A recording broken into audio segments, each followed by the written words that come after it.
Hello, welcome back to my channel if you're new. Hi, this is my channel, I'm BritishHellCat and I hope you are doing well. So, I've just come back from watching Deadpool 2 and holy macaroni, it was good. I have some things to tell you about it. Warning, there will be spoilers in this video, so if you don't want spoilers, don't watch this video. Once you've watched it, come watch this video, or if you don't mind spoilers, continue watching, you get the gist. So let's just get right on into the video.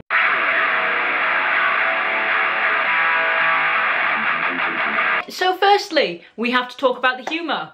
It was hilarious. It was as funny as the first one. Same type of humour, but different timing with jokes, which I still found actually absolutely hilarious. And it helps because I have watched all of the other Marvel films, I've watched all the other X-Men films, so with all the references to them, it just made it 10 times funnier for me. So yeah, it's just as hilarious, so you have nothing to worry about in that department. A fantastic soundtrack. Now, I am in love with this soundtrack. However, it does take a lot from the other Marvel films. For example, Thunderstruck by AC/DC was in Thor Ragnarok, like a major part of Thor Ragnarok. And that was in one of the fight scenes in this film, which it's great because I love that song and I love both films. I just think Marvel is gonna start overusing it, maybe. That's what I'm worried about, because it seems to be in the sort of epic, it's an epic song, so they use it in epic areas, but I kind of think it was leaning to more towards a Mick take of Thor Ragnarok, so I was a bit iffy on that, but still an amazing soundtrack like the rest of it. I mean, the first Deadpool, fantastic soundtrack. I won't listen to it on its own, maybe, but it was just a really good soundtrack. As per usual, amazing one-liners that make you absolutely laugh out loud. My particular favourite line that really stands out to me, and you know what, now that I've said that, I'm probably going to get it wrong, but it was when Deadpool was fighting Cable and he goes, "Wow, you're dark. You sure you don't belong in the DC universe?"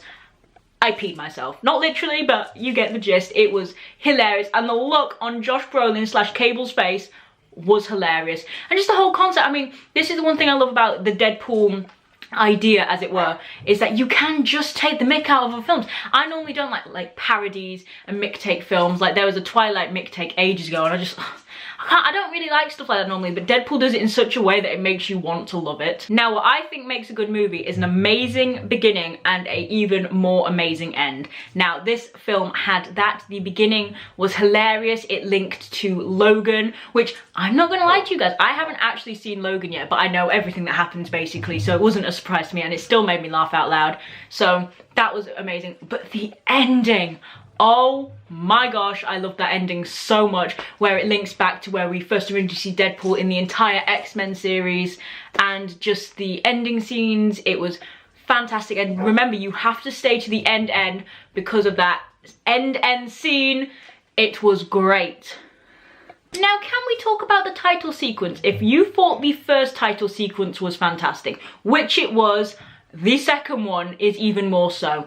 The James Bond referencing was fantastic. The music was fantastic. Just all the, like, Deadpool basically taking the mick out of the Bond girls and how sexist that is type thing. And just obviously the writing was hilarious, where it just linked to the scene beforehand, which the scene beforehand, oh my god, I cannot believe they killed her off. I thought they were joking, and then when we saw it in that sort of like heaven scene, I was like, oh my god, she's gonna come back, and no. And then I thought when Cable used the time machine thing, I can't remember if it has a name or not, but the time machine thing, I thought he was gonna like bring both Deadpool and Vanessa back, but that didn't work.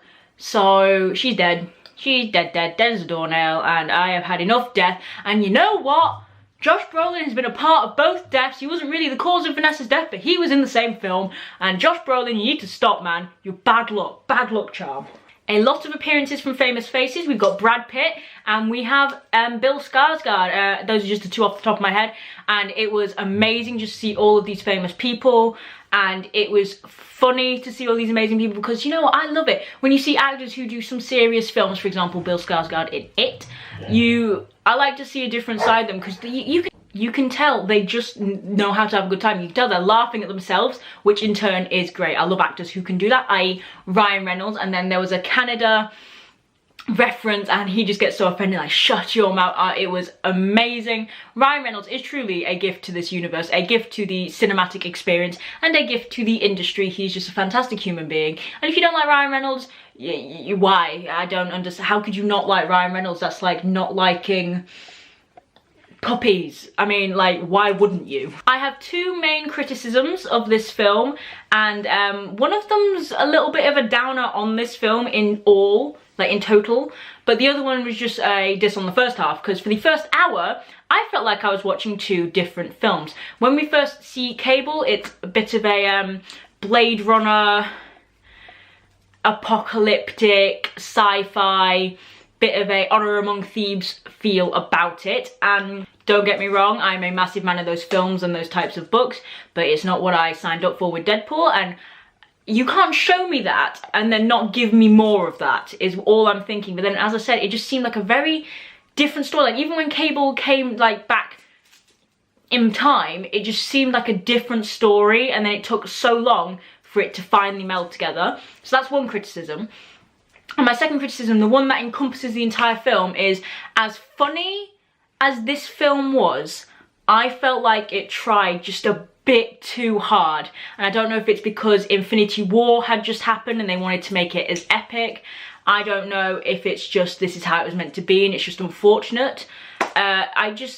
As funny as the humour was, it just really, with all the references, I understand there were references in the first one, but those seem to go well into the first one, like fit well. But these ones, some of them, not all of them, some of them seemed just a bit too forced, which made me feel like they were trying just a bit too hard.